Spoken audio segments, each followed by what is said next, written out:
Le escucho, Nelson. Buenos días. ¿Cómo está? Un saludo para usted y para su audiencia. ¿Cómo está, mi querido amigo? Muchas gracias por aceptar nuestra invitación para analizar un poco la coyuntura nacional de lo que está pasando precisamente ahora en el país. Quisiera empezar consultándole, Pablo, si Ecuador como país puede progresar, surgir, tener inversión con un gobierno que actualmente está muy cuestionado.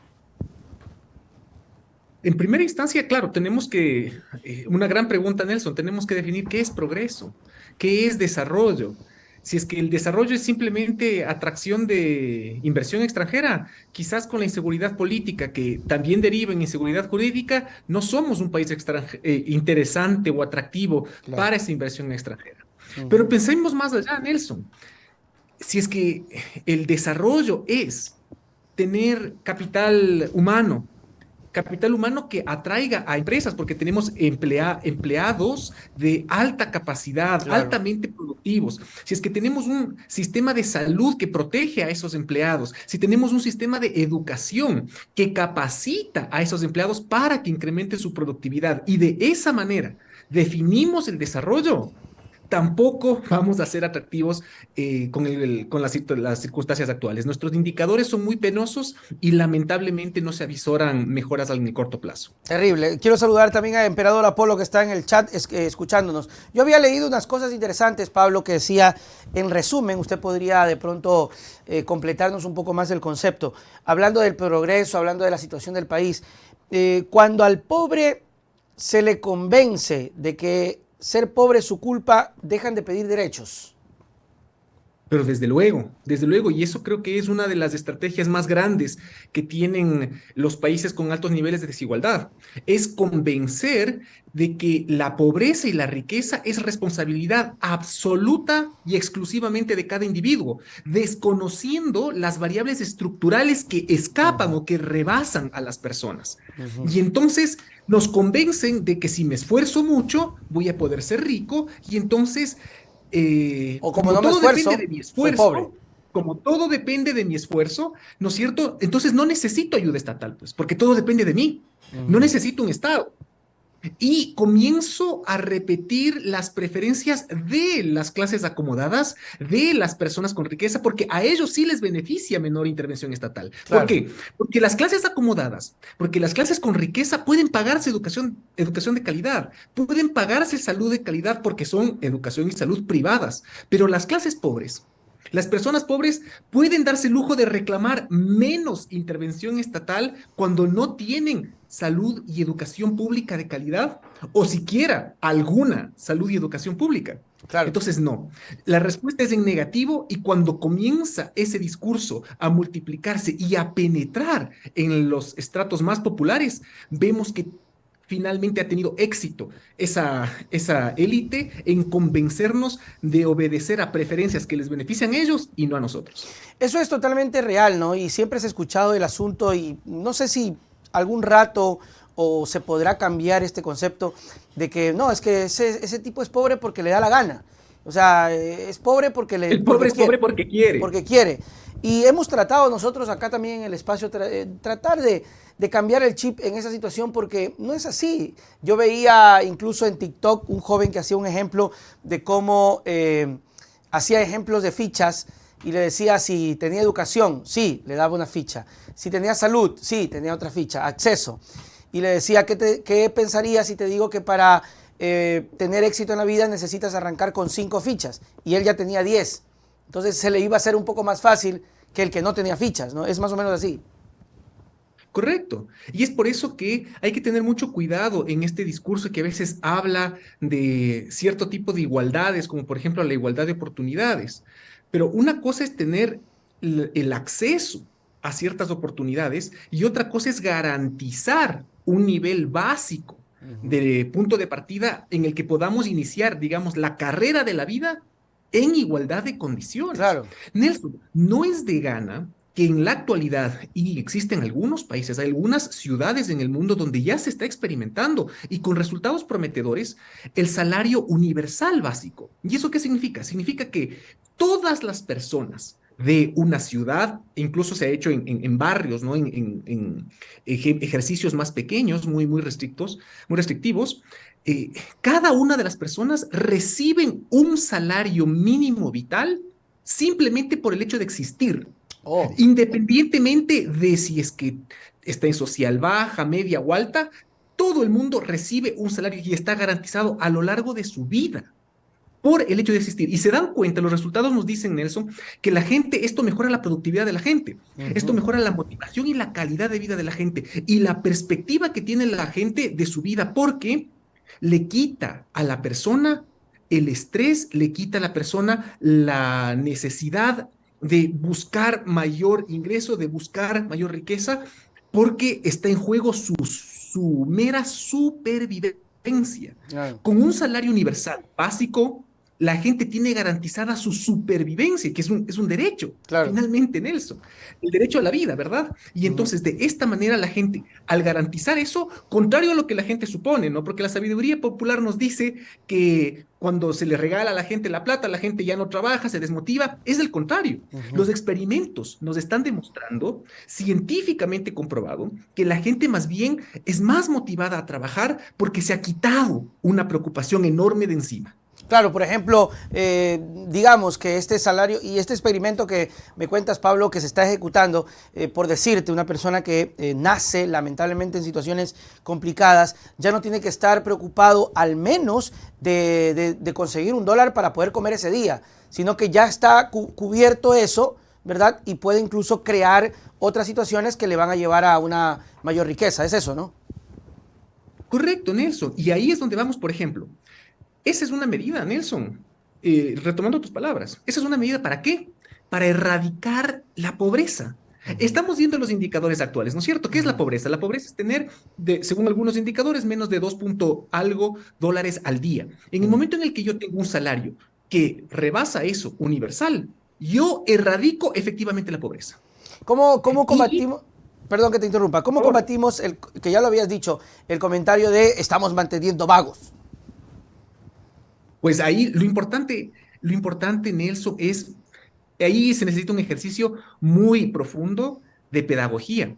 Ok. Es importante que rompamos los estigmas, porque esa creencia, como decía yo, es la sabiduría popular, pero es una sabiduría popular sin fundamento. Ujú. En el momento en el que nosotros tenemos evidencia empírica, tenemos ya análisis científicos con resultados sólidos que nos demuestran una y otra vez que esto funciona y además en qué medida funciona, porque hay que tener cuidado, ¿no? Sin entrar en mayor sofisticación, en mayor Claro. detalle, Nelson, eh, hay que tener cuidado con los montos del salario universal, ¿no es cierto? Hay montos que pueden generar desincentivos, hay montos que si son muy altos también generan desincentivos, entonces hay Claro. que calibrar muy bien el salario, pero si es que tenemos evidencia empírica, si es que tenemos ciencia, lo que nos corresponde es romper esa sabiduría popular, esos estigmas que se heredan y finalmente convencernos, superarnos y convencernos de lo que realmente dice la ciencia. ¿Tú crees que eso puede algún momento aplicarse en el país o es solamente terminaría siendo proyectos o ideas de otros sectores y acá imposible? Yo creo que es y debe ser una propuesta para los próximos gobiernos. Yo sugeriría, por ejemplo, que para el 2025 ya comencemos a pensar en eso. Nelson, finalmente, América Latina, recordemos, es el continente más desigual del planeta. ¿Sí? De todo el planeta Tierra, América Latina es el continente más desigual. Ecuador es un país muy desigual, quizás no el más desigual en la región, pero es un país muy desigual. ¿Cómo podemos comenzar a corregir eso? Con política pública de este tipo. Por ejemplo, en elecciones hace 3 o 4 años, en México ya se propuso el salario básico universal. Ok. Y podríamos hacer un ejercicio similar en el Ecuador. Quizás en el corto plazo es un poco ambicioso por Claro. las características propias del país, pero si es que tenemos experiencias exitosas en Europa, se nos acaban los argumentos para rechazar la idea. Si Ujú. es que tenemos experiencias exitosas que comienzan a multiplicarse en el mundo, se nos acaban las excusas. Y finalmente, aunque no tuviéramos estas experiencias exitosas, yo creo que no hay motivos para que el Ecuador no sea un pionero. Dejar de quizás copiar las experiencias o esperar que otros lo hagan primero. ¿por qué no hacerlo nosotros mismos? ¿No es cierto? Claro. Si ya existe una base interesante de experimentos sobre los cuales podemos apoyarnos, ¿por qué no crear algo y nosotros ser esa experiencia exitosa de la cual Podría, otros pueden aprender? Podría ser, ¿no? Sería interesante algún gobierno con valentía. Y mira que es irónico, Pablo, porque yo entiendo, y tú lo que lo has dicho es cierto, la popularidad, la gente en el pensamiento, pero mira lo irónico, cuando hubo el tema de la crisis financiera, se ejecutó un salvataje bancario, es decir, el gobierno tenía asegurado la estabilidad de los bancos. Entonces, ¿por qué no asegurar la estabilidad de la gente? Es irónico. Y también podríamos decir, le dieron plata y salvaron a estos bancos o estos banqueros o estos empresarios corruptos o vagos. Entonces, esa lógica es, creo que, una de las barreras que debemos ir rompiendo. Se planteó, Pablo, yo recuerdo que hablaban de, creo que Arauz hablaba de este monto para dar y se le dio, pero como San Quintín. Era el salvataje familiar, creo que era. Sí, en algún momento hubo esta propuesta de, si no me equivoco, $1.000. $1.000 para cierto número de familias. El problema de propuestas como esas es que no necesariamente están respondiendo a criterios muy técnicos, Ok, porque pareciera sino ser como un electorales. bono único de una sola vez correcto, Ujú. a una coyuntura electoral y de pronto eso no le beneficia a la política pública. Si es que hacemos una política pública rigurosa, con un sustento técnico muy fuerte y además planificada en el corto, mediano y largo plazo, entonces nosotros podemos darle una expectativa adecuada a las personas, establecer el universo al que queremos llegar, darle una expectativa, como digo, adecuada a las personas y además establecer criterios para medir y periódicamente poder decir, esto está funcionando, no está funcionando, dónde corrijo, cómo ajusto y cómo hago que funcione. Y nuevamente, al ser un salario básico universal, me refiero literalmente, que es una mensualidad, no un bono de una vez $1.000 como entiendo que fue la propuesta. Sí, Y sí, por claro, así eso es, solamente una finalmente vez. se terminó empañada pues de mucha crítica. Ujú. Sí, sí, me parece súper interesante. Creo que ojalá algún político o alguien o el interesado, o no sé si de pronto, creo que los presidentes puedan tenerlo. Me imagino yo que siempre va a existir peros por el tema del presupuesto, pero tiene bastante lógica para equiparar un poco las desigualdades, incluso desde el tema, desde el punto de vista social, para la gente que tiene más recursos. Es decir, una persona que tiene este sueldo, este proyecto, va a tener menos necesidad incluso de meterse a robar, por ejemplo. Y nos beneficia también. Excelente. Excelente, Nelson. Qué excelente ejemplo el que tú dices, pero es que lo que pasa, Nelson, es que es cierto lo que tú mencionas. Hay una limitante presupuestaria por parte del Estado, pero por otro lado, y ahí viene el equilibrio, ¿no es cierto? Ahí viene esta calibración delicada en el monto al que Claro, claro. ascendería un proyecto de este tipo. Pero no hay que perder de vista, Nelson, un principio básico de economía. Principio básico de economía: el gasto de unos es el ingreso de otros. Y entonces cuando yo le doy un salario básico universal a la gente, le estoy diciendo, tenga para que gaste. Claro. Y eso tiene un efecto multiplicador porque ahora puedo comprar en la panadería, el panadero tiene un ingreso que después puede gastar en otro lugar que a su vez tiene un ingreso y así se crea un círculo virtuoso. Y entonces cualquier gasto o inversión, digamos, que represente para el presupuesto general del Estado, tiene que medirse en relación a los beneficios del efecto multiplicador que tiene esto en la sociedad, en generación de empleo, en generación de nuevas plazas de trabajo, no formales e incluso informales, pero adicionalmente en lo que tú mencionas, en un problema tan grande como es ahora la delincuencia. Claro, eso es terrible. Indiscutiblemente, un porcentaje enorme de la delincuencia actual puede explicarse ante las circunstancias penosas en materia social que tienen las personas, como una salida ante los bajos índices de empleo y la carencia de oportunidades. Si es que nosotros tenemos este recurso, por ejemplo, sería una manera de quizás mitigar y anticipar efectos nocivos como esos. Además que es una alternativa, además que como dices tú, debería analizarse el monto y además que esto tendría que venir acompañado de política pública en temas de, como decía, salud, educación, inversión, trabajo, infraestructura, construcción, etcétera, etcétera. Sí, desafortunadamente vivimos hoy una desconexión total con la sociedad y vivimos nuestro metro cuadrado y creemos que como yo estoy bien, asumimos que todo el mundo está bien. Esto es más o menos como las voces del paro, que hoy ya mismo converso con Leonidas, no hay un paro todavía, pero existieron miles de voces diciendo y hay campañas no a la paralización y queremos trabajar, decía el gobernador del Guayas, no me voy a dejar de tonteras, voy a luchar porque el guayaquileño quiere trabajar. Y yo decía, todos queremos trabajar y a nadie le conviene el paro, pero ¿cómo trabajas con delincuencia? ¿Cómo trabajas con vacunadores? ¿Cómo trabajas con secuestros que están ocultándose y que no se dicen, pero nos preocupa?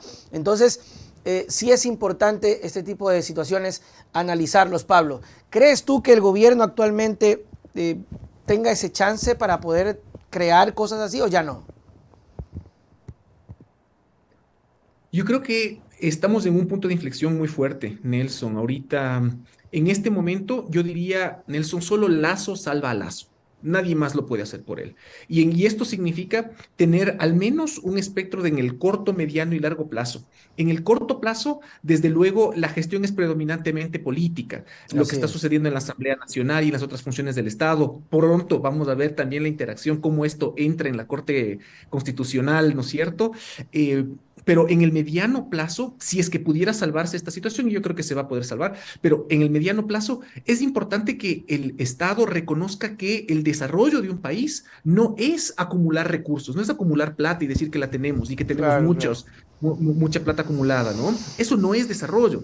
Desarrollo es el bienestar de las personas. Uh -huh. Y es importante entonces inyectar ese capital, esos recursos en la economía ecuatoriana. Se ha anunciado, como quizás tú conoces y Sí, la sí, sí. audiencia también conoce, se ha anunciado que va a haber como, si no me equivoco, 15.000 millones de dólares de inversión. Pero hay que tener cuidado, ¿sí? La asignación presupuestaria es solamente una parte de generar bienestar. Necesitamos que esa plata se gaste. Es importante reconocer qué pasó en el 2022, Nelson. Hubo un gran porcentaje de subejecución presupuestaria. Entonces, anunciar que voy a asignar recursos está bueno, pero mientras esos recursos no se gasten Claro, no efectivamente se y ejecuten. luego revisando la calidad del gasto, desde luego, porque no es cuestión de gastar por gastar, Ajá. pero revisando la calidad del gasto y se verifiquen de manera tangible en la experiencia, en el bienestar de las personas, no vamos a poder ver una salida. Y esto, como digo, es en el mediano y largo plazo lo que le puede permitir a Lazo terminar su periodo y además quizás demostrar que este punto de inflexión le invitó a una reflexión importante que le haga pasar, si es que ese es incluso su interés, le haga pasar a la historia como un presidente que bien vino la crítica, que Uh la -huh. tomó en serio y que tomó cartas en el asunto. Pero mira, Pablo, que es triste, ya mismo 2 años y todavía seguimos diciéndole al gobierno lo que tiene que hacer, ¿no? Es decir, algo que debería hacerlo, algo que debería, por ellos mismos, debería desde antes, porque lo que conversamos nosotros acá no es pues un invento extraterrestre, es lógica, es inversión, es círculo de dinero. Se supondría que un gobierno llega con expectativas, pero ha esperado que no solamente usted, yo y muchos otros le critiquen para tomar una acción, ojalá y que así lo haga. Acá tengo una pregunta. Mauricio dice, ¿Venezuela y Cuba tienen aquel sueldo universal por individuo? ¿Fue lo mejor en opción? Te pregunta si es que existe eso allá. Yo no lo sé. ¿Y cómo hacer que funcione No, si en otros países fue un fracaso? O sea, tal vez cree que en Venezuela y en Cuba hay eso. No. no. En Venezuela y en Cuba no han existido ese tipo de políticas, como digo, el salario universal básico, como en esos términos concebido, en este momento son iniciativas que se están realizando como experimentos, y digo, incluso a niveles tan limitados que estoy hablando incluso de barrios. Ok. Son barrios y ¿Y en estoy otros hablando de países? países como Finlandia, Ok. hablando de países europeos en donde se están aplicando, digamos, con un rigor técnico. Y cuando hablo de experimentos, significa que está siendo guiado desde la academia. Entonces, estamos midiendo con mucha prolijidad cómo está afectando esto la conducta de las personas, cuáles son los efectos antes de lanzarlo como política. En ningún país, en mi conocimiento, y quizás la audiencia, si es que conoce mejor, me ayuda, pero en mi conocimiento, esta política no ha sido aplicada nacionalmente en ningún estado. Claro, de pronto se confunde con temas políticos, con temas de bonos. No hay que confundir el Claro, puede término, mis ser. queridos amigos. Una cosa es el bono, otra cosa es el concepto del salario básico universal que se estaría aplicando como experimento y que esperemos a ver qué ocurre. Hasta el momento parecería ser que hay buenos resultados, Pablo, ¿o no? Sí, hay resultados prometedores. La ciencia, como digo, la ciencia todavía está temprana, ¿no? Está Mm. temprana, hay mucho todavía que ajustar, hay mucho que revisar, y es por esto que incluso cuando parece alentador, las políticas finalmente, los políticos y los estados, incluso estados ricos, ¿no? Estados desarrollados, todavía no implementan y no han dado el paso para dar una cobertura amplia, precisamente porque estamos todavía muy temprano. Pero al fin y al cabo, creo que lo más, lo real y lo común de lo que hablamos es que lo mejor que puede hacer un gobierno es invertir en la gente. O sea, al fin, si no se puede hacer un sueldo básico, pero invertir en la gente también es, por lo menos, oye, darle a esta pobre gente, si la quiere tratar así el presidente, la facilidad de no gastar su plata, su poca plata, en salud y darle calidad de salud para que se sienta hasta por lo menos retribuido, ¿no? Nelson, no solo es un mandato, Es una por si obligación. no fuera un mandato, por si no fuera una obligación de Sí, los estados, es un por favor si para no ellos. fuera, desde luego que además tiene beneficios y que le deberían interesar a cualquier gobierno. Claro. Una población con salud, una población con educación, como digo, incrementa el capital humano y el capital social de las naciones, y esto es un atractivo. Insisto, según el Banco Interamericano de Desarrollo, el factor determinante para la productividad de un país es el capital humano, es decir, es la gente y la gente educada. No es que tengamos precios más bajos, más competitivos, no es que generemos incentivos, eso no es. Lo que nos hace más, lo que le hace más productivo a un país, a un estado, es gente educada. Y para que tengamos gente educada y digamos amplios segmentos de gente con altos niveles de educación, necesitamos educación pública de calidad. Claro. Ujú.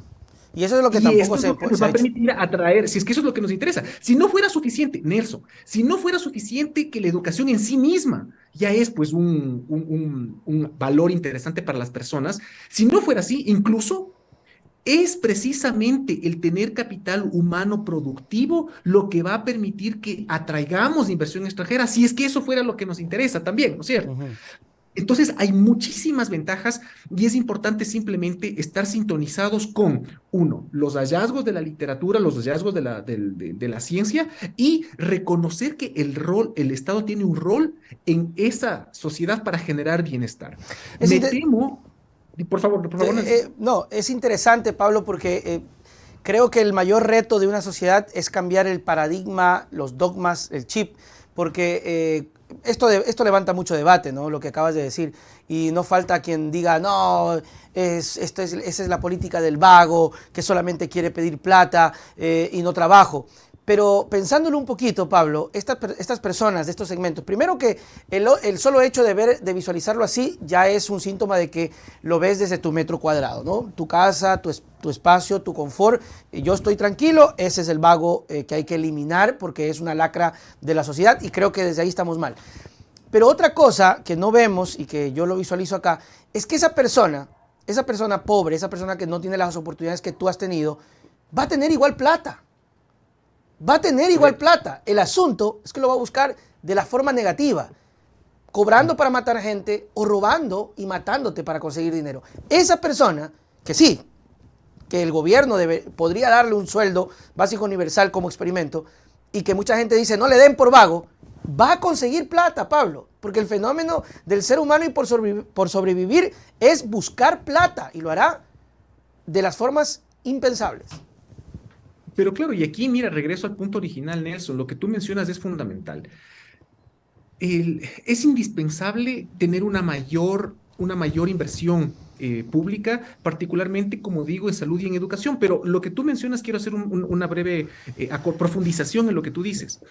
Cada una de nosotros, cada una de nosotras, mira el mundo desde su perspectiva, desde sus Sí, sesgos, desde sus prejuicios y, digámoslo, desde sus privilegios. también. Vemos desde nuestra experiencia. Por eso, Nelson, los ricos ven el mundo de una forma, los pobres de otra. Los afrodescendientes de una forma, los mestizos de otra. Los hombres vemos de una forma Eso es verdad. el mundo, la vida, y las mujeres de otra. Entonces, Así es. pero en el momento, Nelson, en el que, por ejemplo, nosotros hacemos una fuerte inversión y garantizamos educación de calidad, educación pública de calidad, generamos un incentivo para que incluso la gente con recursos ponga a sus hijos en la educación pública porque es de calidad precisamente. ¿Y esto Ujú. qué nos ayuda? Tiene un beneficio adicional, Nelson, que el rico, el niño, digamos, el niño que vino de una familia rica, se junta con el niño de una familia pobre y comenzamos a interactuar y comenzamos a conocernos y comenzamos a ver el mundo desde otras perspectivas, generamos empatía y generamos solidaridad.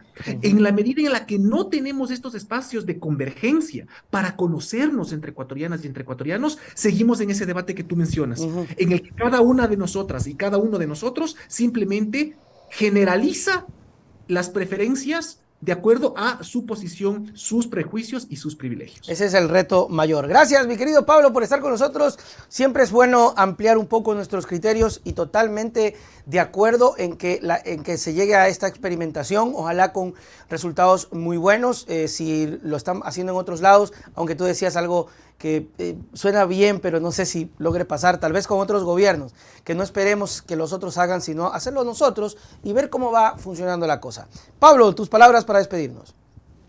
Nada, simplemente agradecer, Nelson, estos espacios. Eh, en alguna otra oportunidad lo he mencionado, poder generar espacios como estos que nos permitan ampliar el diálogo, la discusión y profundizar en algunos temas que a veces se escapan a la coyuntura, creo que son importantes. Ujú. En lugar de ver el árbol, poder de vez en cuando también ver el bosque, creo que nos ayuda a tener una perspectiva más amplia de lo que queremos y hacia dónde vamos. Que así Siempre un sea. gusto, Nelson, y un saludo a toda la audiencia. Chao, chao, nos vemos. Muy bien, amigos, ahí estuvo Pablo Garcés, maestro universitario, con una propuesta que no es que él se la acaba de inventar, es algo que está ocurriendo en otros países y que me parece interesante. Me parece interesante. O sea, creo que el peor error como sociedad es la ignorancia, ¿no? Y al menos aceptar que están pasando cosas ya es dar un paso.